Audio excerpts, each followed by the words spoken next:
जो चाहोगे वही बन जाओगे। यह कोई नई बात नहीं है, यह तो सृष्टि का सनातन नियम है, जिसे आज तुम लॉ ऑफ अट्रैक्शन कहते हो। उसे बुद्ध, कृष्ण उपनिषद के तत्व से बहुत पहले कह चुके हैं। उन्होंने कहा था यद् भावम तत् भवति। जैसा तुम्हारा भाव होगा वैसा ही तुम बन जाओगे।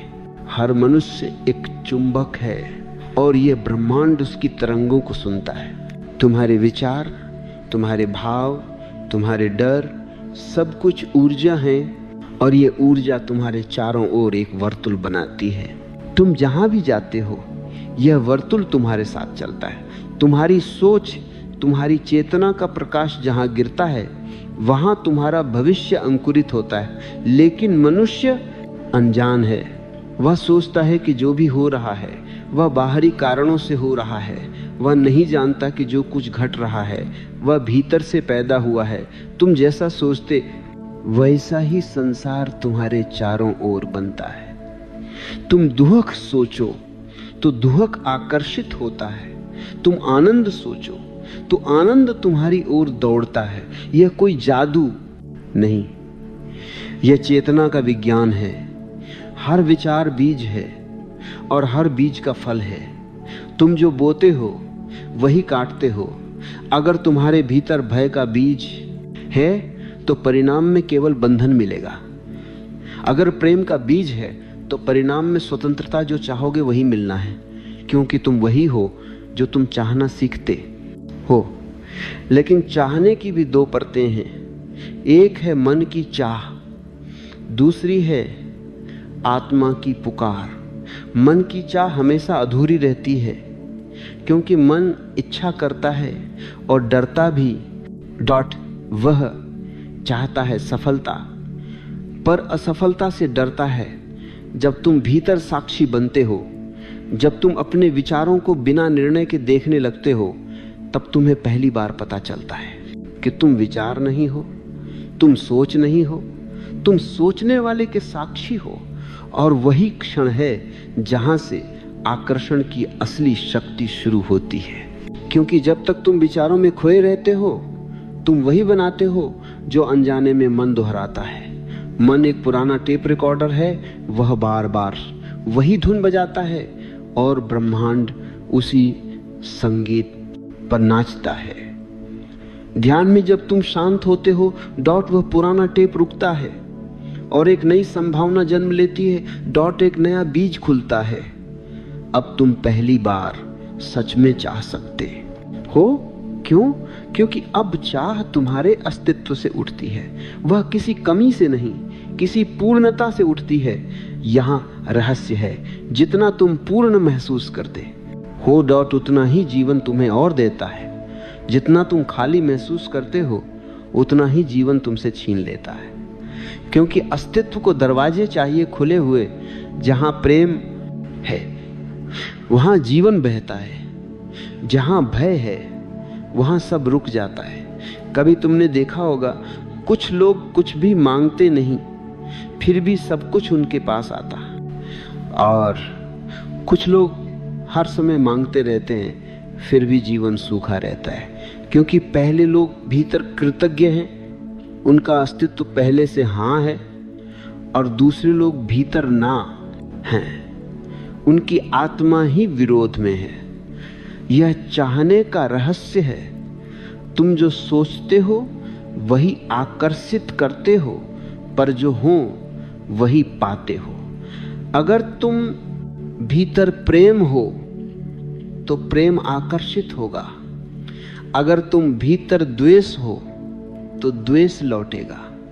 ब्रह्मांड दर्पण है, द्वेष वह तुम्हारा चेहरा लौटाता है। इसलिए पहले चेहरा बदलो, अस्तित्व को बदलने की कोशिश मत करो। तुम्हारी तरंगे, तुम्हारी आभा, तुम्हारा आंतरिक संगीत वही तुम्हारा भाग्य लिख रहा है। ध्यान क्या करता?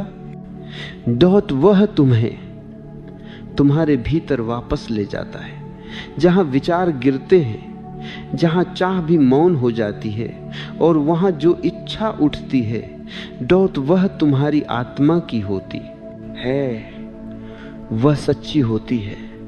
वह तुम्हें ऊंचा उठाती है। जब तुम उस चाह को भेजते हो ब्रह्मांड में, वह तुरंत सुनी जाती है, क्योंकि वहां कोई भ्रम नहीं रहता, कोई विरोध नहीं रहता। तुम पूरे हो जाते हो और पूरा अस्तित्व तुम्हारे साथ हो जाता है। यहां तक कि पेड़ डॉट हवा, जल डॉट अग्नि, सब तुम्हारे पक्ष में हो जाते हैं, क्योंकि अब तुम उनके खिलाफ नहीं, अब तुम वही हो जो वे हैं। एक लहर डॉट उसी समुद्र की, जो चाहोगे वही बनोगे। पर उसके लिए यह जानना जरूरी है कि तुम कौन हो, क्योंकि अगर तुम खुद को नहीं जानते तो तुम्हारी चाह भी झूठी होगी। डॉट वह दूसरों की होगी, डॉट वह समाज की होगी, डॉट वह भय से निकली होगी, डॉट स्वयं को जानो, फिर चाहो, फिर ब्रह्मांड तुम्हारी हर बात सुनेगा, क्योंकि अब तुम उसकी भाषा बोल रहे हो। डॉट वह मौन की भाषा है, डॉट वह ऊर्जा की भाषा है। कभी बैठो शांति में, आंखें बंद करो और बस देखो कि तुम्हारे भीतर क्या चल रहा है, कौन से विचार बार बार आते हैं, कौन सी भावनाएं तुम्हारे चारों ओर घूमती हैं। उन्हें देखो। बिना लड़ाई के धीरे धीरे तुम देखोगे वे फीकी पड़ रही हैं और तुम हल्के हो रहे हो। यही क्षण है जहां लॉ ऑफ अट्रैक्शन जिंदा हो जाता है। अब तुम्हारा हर विचार शुद्ध हो गया है। अब वह विष नहीं, अमृत है। अब जो चाह उठती है वो अस्तित्व से एक है। अब वह चाह कर तुम्हें बांधती नहीं, मुक्त करती है।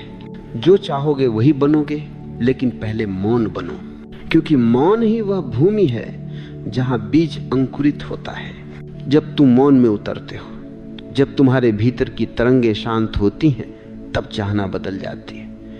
अब वह मांग नहीं रहती, अब वह ध्यान बन जाती है। अब तुम हाथ नहीं फैलाते, अब तुम भीतर से खुल जाते हो।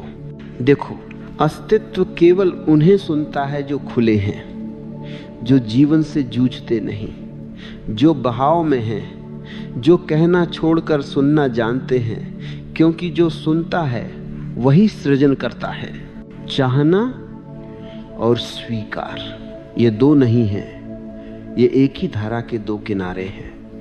जब तुम सच्ची चाह करते हो, तब तुम भीतर ही भीतर स्वीकार भी कर चुके होते हो, क्योंकि सच्ची चाह कभी संदेह से नहीं उठती, वो विश्वास से उठती है। और विश्वास ही वह द्वार है जिससे सृष्टि तुम्हारे भीतर प्रवेश करती है। तुम्हारे भीतर जो विचार उठते हैं वे हल्की सी लहरें नहीं हैं, वे ऊर्जा के बीज हैं।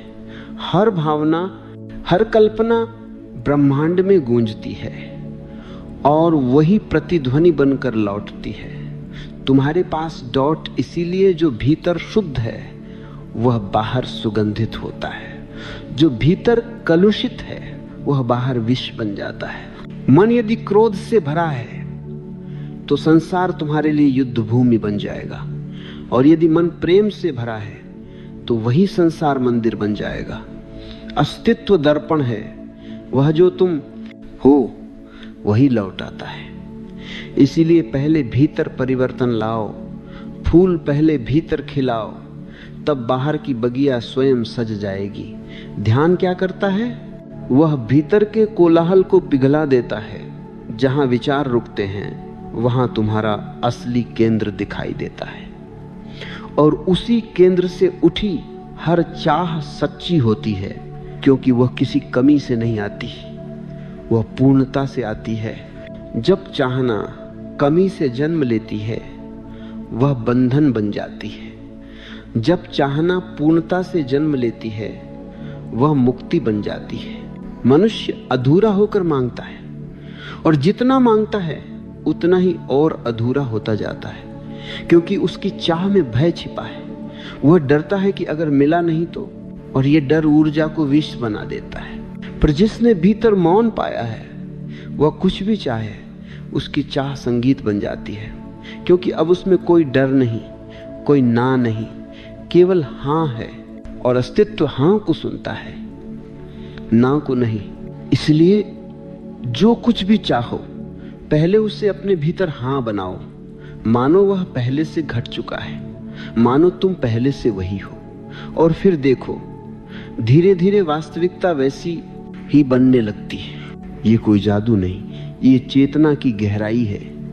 ये वही रहस्य है जो ऋषियों ने हजारों वर्ष पहले जाना था कि जो भीतर घटता है वही बाहर साकार होता है। कभी बैठो शांत होकर, आंखें बंद करो, सांस को महसूस करो और देखो कि तुम्हारे भीतर कौन से विचार बार बार लौटते हैं। क्या तुम प्रेम में जी रहे हो या भय में? क्या तुम्हारे भीतर कृतज्ञता है या शिकायत? क्योंकि वही ऊर्जा तुम्हारा कल बनेगी। अगर तुम भीतर धन्यवाद से भरे हो तो हर घटना उपहार लगेगी। अगर तुम भीतर शिकायत से भरे हो तो हर उपहार भी बोझ लगेगा। जो भीतर है वही आकर्षित होता है, बाहर कुछ नहीं है। बाहर तो बस प्रतिध्वनि है। भीतर जो स्वर उठता है वही लौटकर संगीत बनता है।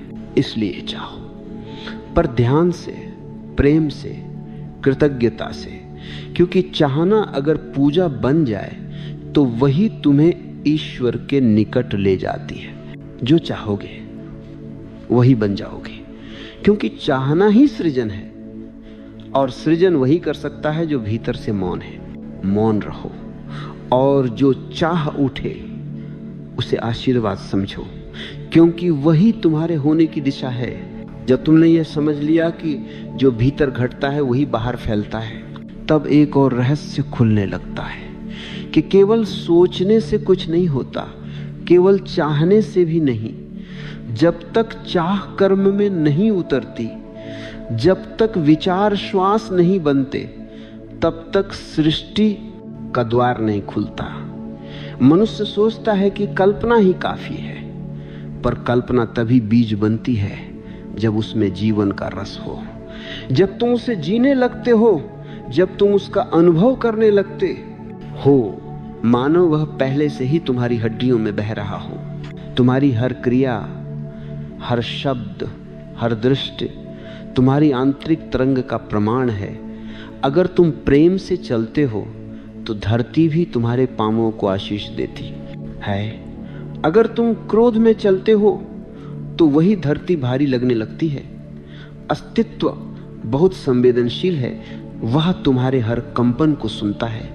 तुम जो भीतर गाते, जो भीतर भरोसा करते, जो भीतर डरते हो, जो भीतर डरते हो, जो भीतर भरोसा करते हो, जो भीतर भरोसा करते हो, जो भीतर भरोसा करते हो, जो भीतर भरोसा करते हो, जो भीतर भरोसा करते हो, जो भीतर भरोसा करते हो, जो भीतर भरोसा करते हो, जो भीतर भरोसा करते हो, जो भीतर भरोसा करते हो, जो है तुम्हारे विचार बिजली हैं, तुम्हारा ध्यान उसका प्रवाह है और तुम्हारे कर्म उसकी दिशा है। जब ये तीनों एक हो जाते हैं तो कुछ भी असंभव नहीं रहता। विचार, ध्यान, कर्म तीनों जब एक सुर में गाते हैं तब ब्रह्मांड नाच उठता है और तुम्हारा गीत उसमें घुल जाता है। यह वही क्षण है जब चमत्कार घटते हैं। यह वही क्षण है जब अस्तित्व तुम्हारे साथ बहने लगता है। अब तुम अकेले नहीं रहते, अब तुम उस विराट शक्ति के अंग बन जाते हो। ध्यान करो, पर केवल बैठकर नहीं, चलते समय भी ध्यान रखो, बोलते समय भी ध्यान रखो, क्योंकि यही एकता है। जब जीवन का हर क्षण जागरूक होता है तब चाहना साधना बन जाती है और साधना ही सृष्टि को बुलाती है। अगर तुम भीतर से विरोध में हो तो बाहरी क्रियाएं कमजोर पड़ जाती हैं। तुम कुछ कहते हो पर भीतर कोई और आवाज चल रही होती है। यह दोहरापन ही बाधा है। एक हो जाओ, जो सोचो वही कहो, जो कहो वही करो, जो करो उसमें प्रेम रखो। फिर देखो जीवन की हर घटना तुम्हारे पक्ष में बहने लगेगी। जब मनुष्य अपने कर्म में आनंद महसूस करने लगता है तब कर्म ध्यान बन जाता है। और ध्यान से निकला हर कर्म सृजन बन जाता है। तुम्हारा जीवन किसी लक्ष्य की दौड़ नहीं है, यह हर कदम का नृत्य है। और जब तुम नाचते हुए चलते हो तो चाहना अपने आप पूरी होने लगती है, क्योंकि अब तुम प्रयत्न नहीं कर रहे, अब तुम प्रवाह में हो, अब तुम चाहते नहीं, अब तुम बनने लगे हो। जो चाहोगे वही बनोगे। लेकिन बनने की यात्रा केवल सोचने से नहीं होती, वह होने से होती है, वह जीने से होती है। हर क्षण जब तुम अपने विचार को जीते हो तब वह विचार रूप लेता है।